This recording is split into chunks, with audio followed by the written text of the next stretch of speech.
Nous sommes présentement à la ferme expérimentale du laboratoire sur l'agriculture urbaine qui est située au 5e étage du Palais des Congrès à Montréal. Alors, lorsqu'on occupe un site comme ça, a priori, le site il est complètement dénudé. Il n'y a absolument rien.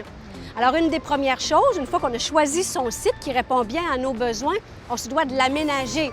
Aménager un site sur un toit ou une ferme sur un toit, c'est tout un défi. Ça demande de la débrouillardise, bien entendu, et de la créativité. Parce que le matériel, les équipements agricoles ne sont pas particulièrement adaptés pour de la production sur un toit. Ici, on parle de système d'irrigation, on parle de système de production, de fertilisation. Et finalement, quand on fait de la production agricole, l'ensoleillement se doit d'être optimal. Alors, le site choisi, il faut regarder les bâtiments autour pour savoir c'est quoi l'impact qu'ils vont avoir sur mon ensoleillement. Ensoleillement, mais également vélocité. Le vent a un impact majeur lorsqu'on fait de la production sur un toit. Alors, c'est vraiment des informations qu'on doit rechercher. Ensuite, une ferme, si on se projette dans l'avenir, elle peut être agrandie. C'est pour ça qu'on a choisi un site, parce qu'on se projette puis on pense qu'on peut agrandir. Mais tout agrandissement ou toute nouvelle parcelle doit être faite en collaboration avec des experts. Je parle ici d'ingénieurs pour la portance, je parle d'agronomes, d'urbanisme. Une ferme se doit d'être entourée avec des professionnels. Certaines caractéristiques doivent être prises en considération pour savoir si le lieu qu'on a choisi est le bon lieu pour nous. Pour un toit, par exemple, ce qu'on va regarder, on va regarder sa superficie. On a besoin d'une superficie minimum pour produire.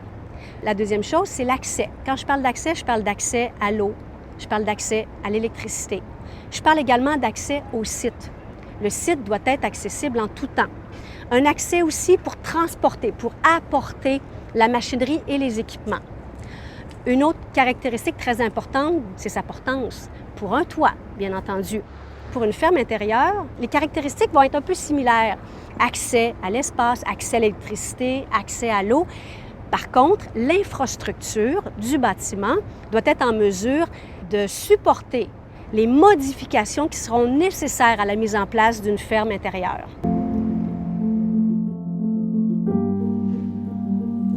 Au plan, c'est une ferme située dans l'arrondissement Hochelaga-Maisonneuve à Montréal.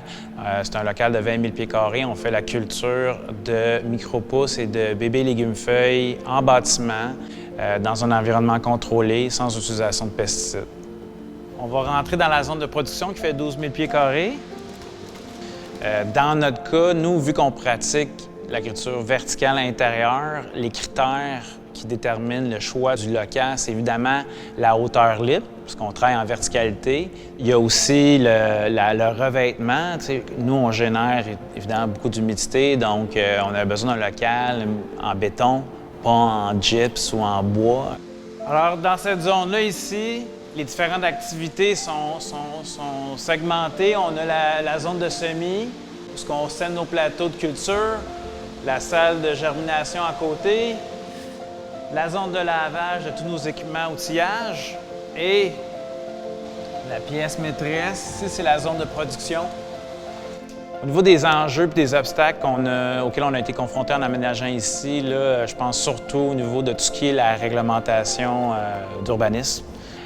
Des fois, notre catégorie d'activité tombe entre deux chaises, n'est pas encore clairement définie dans la réglementation locale et ça peut nous empêcher de pouvoir s'installer, même si on est en zone industrielle. Le prix des loyers, évidemment, ça peut être un enjeu, un frein, surtout pour les superficies que nous, on veut utiliser, on a besoin. C'est quand même on a besoin d'une grande superficie pour aller chercher une échelle de production rentable. Puis aussi la réticence des propriétaires. Ils ont peur de la moisissure. Nous, au volume qu'on fait, ça exige la gestion d'humidité. Et il y a aussi les questions d'assurance en lien aux dommages qui peuvent être causés par des activités comme la nôtre, si c'est mal fait, évidemment. Trouver un bon endroit, un bon prix, puis surtout, mais vraiment, je tiens à souligner, un bon propriétaire.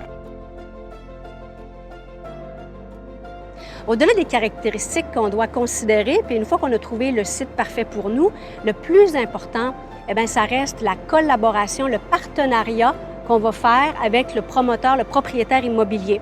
Et pourquoi? C'est pour assurer la pérennité de notre entreprise et de l'agriculture urbaine en général.